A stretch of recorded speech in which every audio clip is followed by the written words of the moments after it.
Right. Hello, everybody. It's really lovely to see you all. I'm delighted to have Nina Tame back with us today. Nina is a disability activist who I spoke with back in September of last year, back when things were first reopening, but sadly closed again pretty quickly. What we spoke about at the time was access for disabled people, what arts and culture venues can do to improve access. But here we are again, really. It seems like a bit of deja vu as our groups are starting to reopen again. Things have been slowly reopening since July, and sadly disabled people are still being sidelined, ignored and left behind by cultural spaces and activities.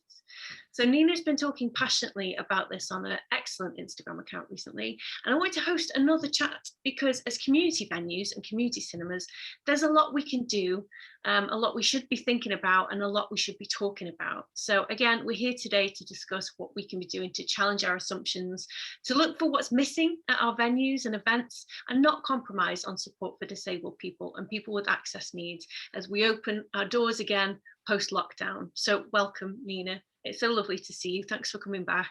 Oh, thanks for inviting me back. I'm really looking forward to it. Great. So throughout the pandemic and throughout the various lockdowns that we've experienced over the last 18 months, did you access some arts and culture digitally, and what did it bring for you? I think it was being able to, like even down to films, sort of new releases, like family films being put online, for us was like brilliant because we just haven't, been, obviously the cinemas have been closed, and even sort of as they're reopening, there's still some stuff that's been kept online. And I know that there's been a bit of I can't remember what actress it was, but somebody wasn't, I think it was Scarlett Johansson wasn't happy about it with Black Widow. But aside from that, like for us, I think we watched Cruella sort of as a family on a Saturday night, and it was really nice to still be able to access that. And one of my sort of really close friends on her birthday was able to see a theatre show online, and she just never, but she's got a chronic illness, so that's been something that has not been possible for her for such a long time. So I think for a lot of disabled people, suddenly being able to do sort of museum tours and watch films online and all of this sort of stuff just suddenly meant we were included within the kind of arts and that industry in a way that we just never had been before. Obviously it wasn't deliberate for us, but it was a nice byproduct of everybody kind of needing that access need. Yeah, I mean, that's such a great point that you make, because I think we, the people that work in cinema, there's a lot of doom and gloom and fear mongering over the fact that films have been released day and date and you can watch them at home, and pay $13.99 and watch Black Widow or watch Cruella. And I think it's quite spooky to a lot of cinemas, but obviously to a lot of fans of film, it's amazing, and you get to have a cinema experience in your own home that you wouldn't necessarily get to have. You watch that on a Friday night, I bet you had popcorn, I bet you had snacks, and it's like a special occasion. So I think it's just so important to think about that perspective. I think it's nice because, often if you're not somebody who, if you're a disabled person that prior to all of this is somebody who, doesn't get to leave the house very easily, it means that you get to kind of see a film. We was getting to see films at the same time as other people were. So you're not sort of got that thing where something comes out and you can't go see it and you have to listen to everybody else talking about it and just feel like, oh, well, that's a bit shit. So I think, again, it's that sort of being included with, the general population, which so often doesn't happen. Yeah, I mean, one thing that some distributors have been exploring more recently is this idea of a hybrid screening. So for a community group, the sort of in-person live event, they press play on the film at the same time as it plays for people who are watching at home who've also bought tickets. And then there's kind of a chat function as well to replicate the feeling of, chatting about the film afterwards. And I think it's a really good development that's come out of the pandemic, really, because I think it's something that most people want. And I think distributors are looking at offering that longer term to bring people in. And I think that's, there's not many things that we can look at from the pandemic that have been an upshot, but I think that could be a really positive thing. I think it definitely could, because you'd get sort of groups of you know, I know like with me and my friends, sometimes we'll just watch something together, you know, like one of my friends, I can't remember what film, we watched a Netflix film the other day and I can't remember what it was, but, you know, just both pressing play at the same time and getting to sort of chat when we wanted to. So I think being able to do events like that, where you're giving that option, because there'll always be people who, if they can go, they'll want to go, because that in itself, you know, is a nice experience, but being able to sort of duplicate that for the people who can't, I just think, yeah, that's lovely. Absolutely. What do you think's been unique about Access during the pandemic, and what do you think it's brought people that we perhaps weren't seeing before, or maybe just based on what you've said, what we didn't know about before? So I think perhaps people who aren't able to leave the house have probably been doing live screenings for a long time, you know, pressing play together and talking about it for a long time, and just everybody else just cottoned onto this because the pandemic made it necessary, you know what I mean? So yeah. Completely. I mean, I think, you know, I could talk, there's so much access that was put in place, but I think when, you know, if we're specifically looking around sort of arts and that kind of thing, even things like, you know, I know, you know, like book talks, you know, I would, before the pandemic, I would, if I ever somebody I liked, I would go to, you know, I was able to go to book talks once I'd got over all the general accessibility issues. But it was so nice seeing things like that being hosted online. You know, and gigs and all of this sort of stuff. And you kind of think, you know, for one, there's sort of, you know, you're there, you know, you're reaching an audience that you wasn't reaching before, but also like in a business point of view, surely you're making more money being able to offer tickets to people that otherwise wouldn't be able to come in. And I think we've kind of seen, actually, it's quite a simple thing to be able to do, to live stream an event, whatever that is. And it sort of makes you wonder, why weren't you doing it before? But also, even more infuriatingly, like, why is it being taken away now? You know, I sort of see people, excuse me, like back to doing live shows and touring and stuff. And I've been doing like just my busy emailing, like, will you still be keeping a sort of live event option for, you know, for people at home, and just getting sort of radio silence on the other end, which just makes no sense to me, because I'm like, it's, you know, you'd be making more money. I don't understand why this would be a negative thing. But yeah, I think just feeling like, I think there's, when, you know, when you're somebody who can't leave the house easily, or you can't leave the house at all, you are just so excluded. You know, as a disabled person, when you can leave the house, you're still excluded anyway. But when you're somebody who can't, you're excluding in a completely different way. And I just think for the first time ever, suddenly it was like, oh, wow, I can do a tour of this museum, or I can watch this film or watch this show. And just to be a part of that community, you know, especially if you're somebody who loves that as well, somebody who adores films, or, you know, whatever it is, to suddenly be able to be a part of it. And I think that's why it makes me so sad to see it being, not everybody, but certain, you know, companies, organizations, etc., like starting to take it away again. That feels like doubly unfair, to kind of give people something and then be like, nah. Yeah, it's ridiculous that some of these things were such simple fixes, but simple fixes that didn't occur to people until it was affecting them, until it was their arts and culture that was being taken away, and, you know, they weren't able to access theatre or book clubs or films first run in the same way. And so it's very galling that now everybody's seen this happen, that they're just sort of rushing back to the way that things were, and not stopping and not asking that question, and not making sure that they're thinking about who else this might affect. It's quite selfish, and I'm sure that must be really upsetting for you.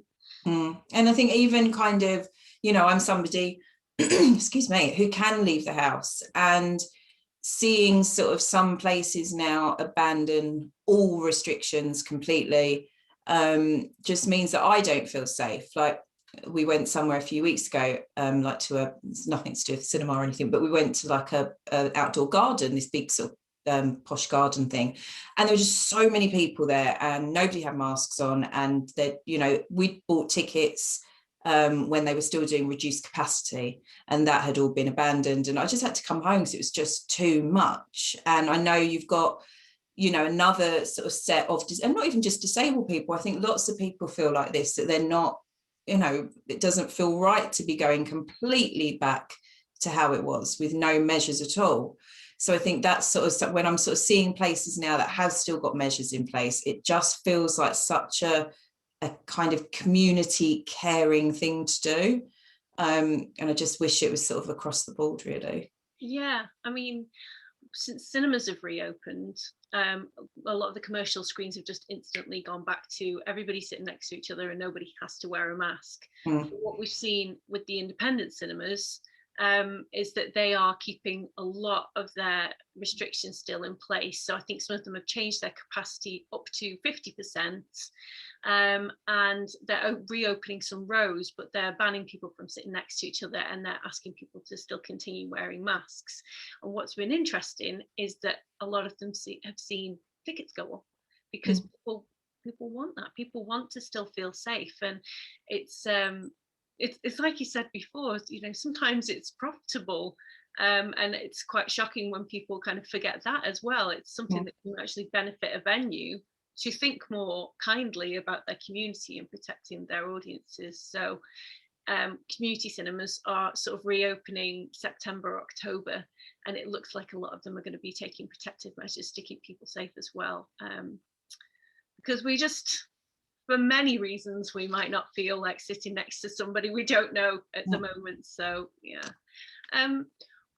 What worries you about how cultural spaces are reopening? Because a lot of them have reopened at different rates, in different ways, with different restrictions. And who do you think might get left behind as they sort of rush to get their doors back open again? I think it will be the disabled and chronically ill people who get left behind. And that is my sort of, so we're going to the theatre Saturday, and the only reason I'm going is because what we've just spoke about, they're at reduced capacity still. Not completely to the point they was when they first opened up, but it's still reduced, and they're requiring everyone to wear masks during. So that makes me feel safe to be able to do that. But I think with, a lot of the venues just like, yeah, we're back, full capacity, everything's fine. Then, with no thought for the people that are still shielding. There are so many disabled people that can't go back to normal because there's people that the vaccines aren't effective for. If you are immune compromised, they're often not that effective. People who can't have them at all, people who've had them but know that they could still catch it, and that could still, although it might not hospitalize them, it could still make them so much poorlier than they are now. And it's all of these people, when we're talking about going back to normal and Freedom Day and all of that bollocks, it's just completely ignoring a large proportion of society who that just doesn't apply for and it doesn't work for. And I think we have this kind of I can't remember what the word is, like individualist sort of nature, where it's like, well, you wear your mask if you want to, you do that if you want to, but it doesn't work like that. It can't just be an individual thing, it has to be looking after everyone. So I think the worry is that it just goes back to normal. And I remember sort of at the beginning, like last year, all of this sort of thinking, wow, we're at a point now where things could change in such a positive way in regards to how we include people and access. And I sort of felt so so hopeful. And now it's like, oh no, everybody wants to rush to get back to normal, but the normal only benefited some people. And I think that's what's really hard to see. And I think I kind of spoke about it a few times, and I think most disabled people knew that that's what would happen, that we'd been given this access that suddenly allowed people who spent a lot of time at home to partake in things that hadn't before, and now that's getting taken away again. And yeah, it just like to just kind of that sort of thing where some people just literally no consideration, like not even like, oh well, once a month we're going to do a reduced capacity session, just that kind of acknowledgement that as a group of people we exist. So I think that's what really, really stings, that it's not even we're not even asking for something that's hard because it's been done. It's literally just been done. Mm-hmm. But now, no, just because it might take, I don't know, does it even take a bit of effort? I'm not sure what it is, the reason for people just kind of excluding the disabled community again. It's very distressing that, as you say, these are quite simple things, and what are people's reasons for not wanting to protect each other or make that extra level of effort. And I don't think that I have the answer, and it's quite depressing really to see that people are, okay, everybody's desperate for it to be over. Everybody wants to run with open arms to the things that they've missed and the people that they've missed, but not over. It's not over. No, and that's it, isn't it? Like, in my head, I'm like, okay, well, maybe, there's probably a lot of things, if I had my way, that wouldn't be reopened at the minute while things still are, a little bit uncertain. But, I accept that. I accept that for some people, whatever, they need to do that. But then to also not keep the access for those who can't just really feels like a complete sort of fuck you, basically. It's pants. Yeah, it's pants. So when you're looking to go to something like when you're going to the theatre this weekend, what do you need to be able to see from that venue or that organisation to trust them when they're approaching reopening their doors? So for me, I think like this theatre is like just a really good example, because I haven't literally been anywhere else. Hold on one second, because there's a small child staring at me through a window who was told not to come out. You go and see Daddy. There we go, it's gone.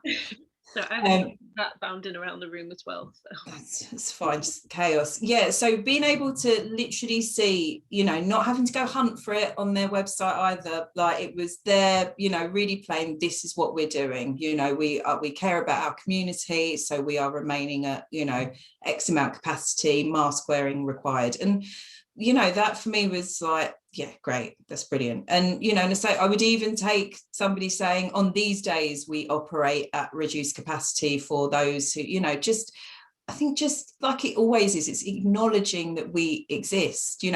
Previous to all of this, it was just saying to people, hey, put your access on your website, put your access on your events, say if you're wheelchair accessible, say if you have hearing loops, say if you have all this different access stuff. But so now it's kind of like, yeah, we need that, but we also, I think for a lot of disabled people now, kind of COVID has created these new access needs where, for some of us it's like, well, no, absolutely can't even leave the house. But for some of us it's like, yeah, we can, but this is the kind of access that needs to be in place, and that includes masks and space. And so I think just acknowledging that is just, it's like, great, do that please.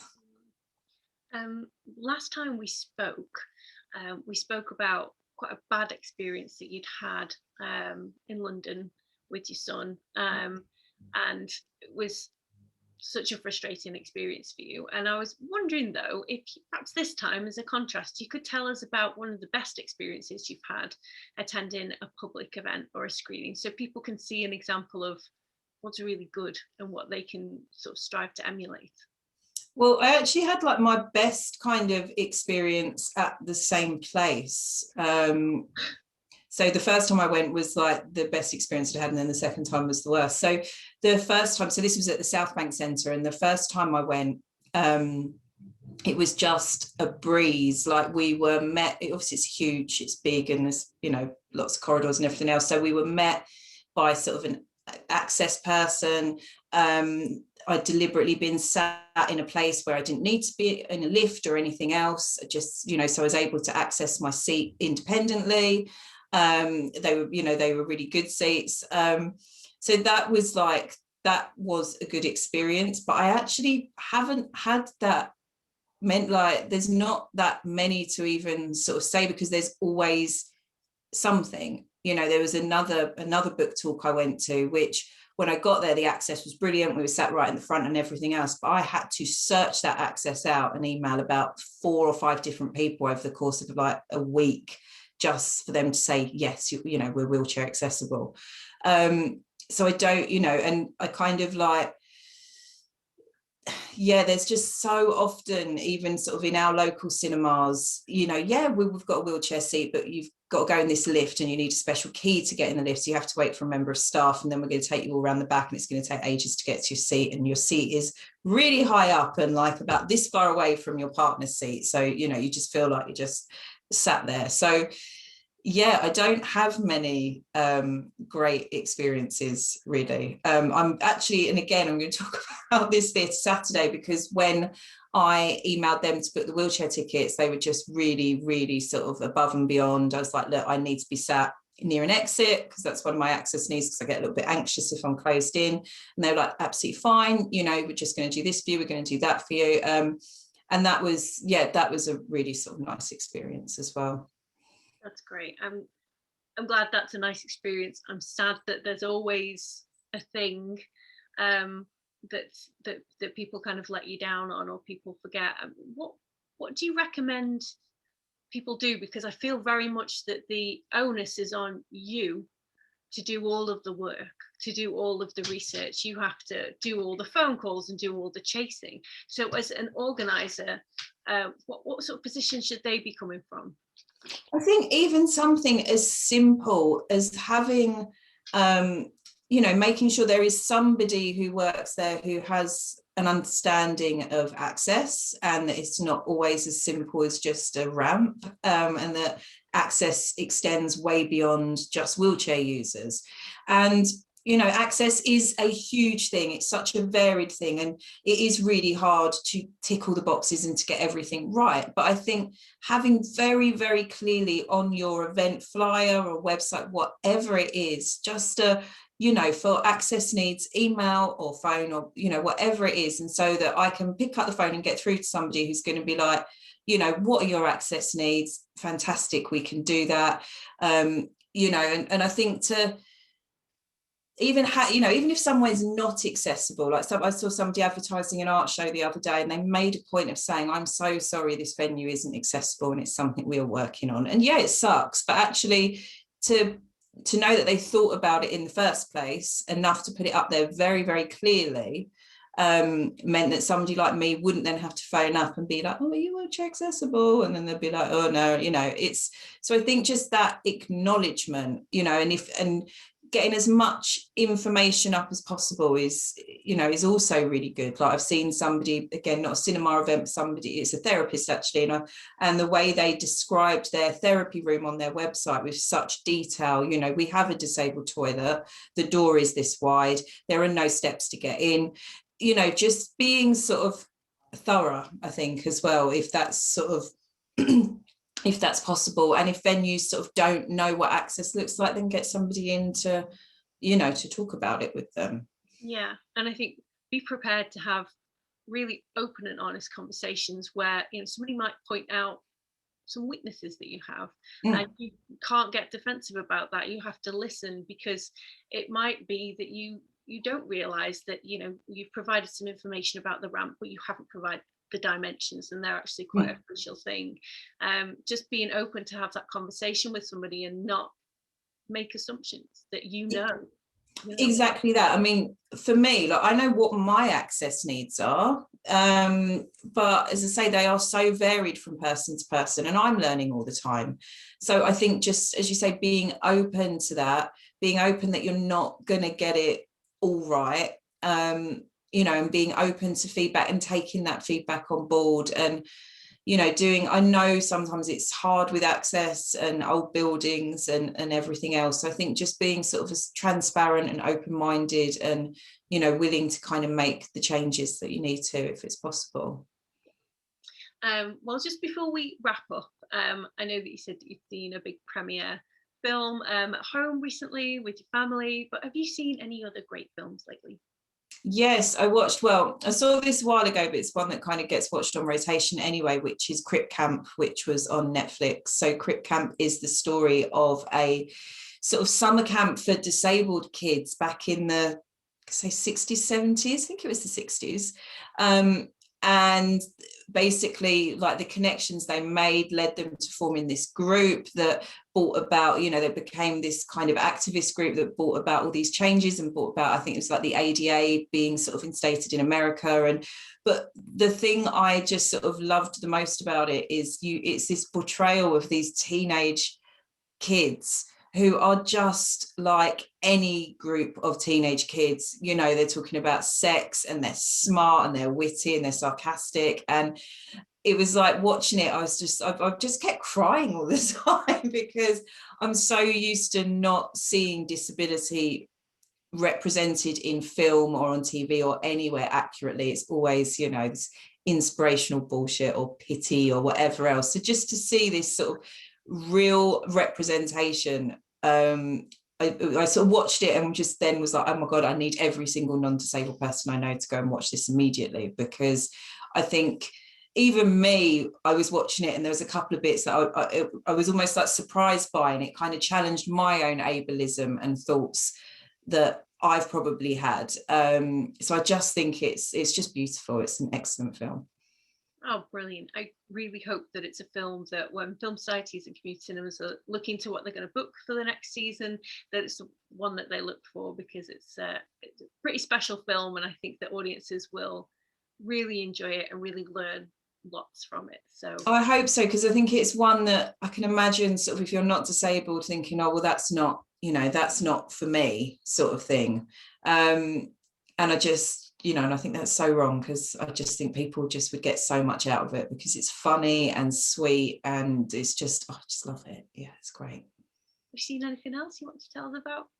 We watched as a family, we watched Luca, which is the new Pixar. I'm sure it was Pixar. I'm really letting myself down today with all my films. 6 weeks holiday's been long, so my brain's a bit mushy. But yeah, Luca was really sweet. A couple of people had said to me, because I was moaning about sort of, I can't remember what the word is because I've lost my words, but I was kind of incidental. I was kind of saying you never see incidental disability in a film where you see a disabled person and it's, you know, and the storyline doesn't revolve around their disability and all of that stuff. And there's just this lovely scene in it where the dad in this film has only got one arm and these kids are staring, and he was just like, I was born this way. And it was so matter of fact, and that was it. They, you know, they never spoke about it again. And it was just a real sort of lovely moment. And my sort of one of my sons is disabled and just sort of hates all the questions and everything else, and he just watched it and just grinned at me, and it was just really, really nice just to sort of see it sort of laid out like that. And it was just a very sweet, funny family film as well. Lovely. Thank you for those recommendations. I haven't seen Luca, but I'm gonna go and look at it. It's a good one.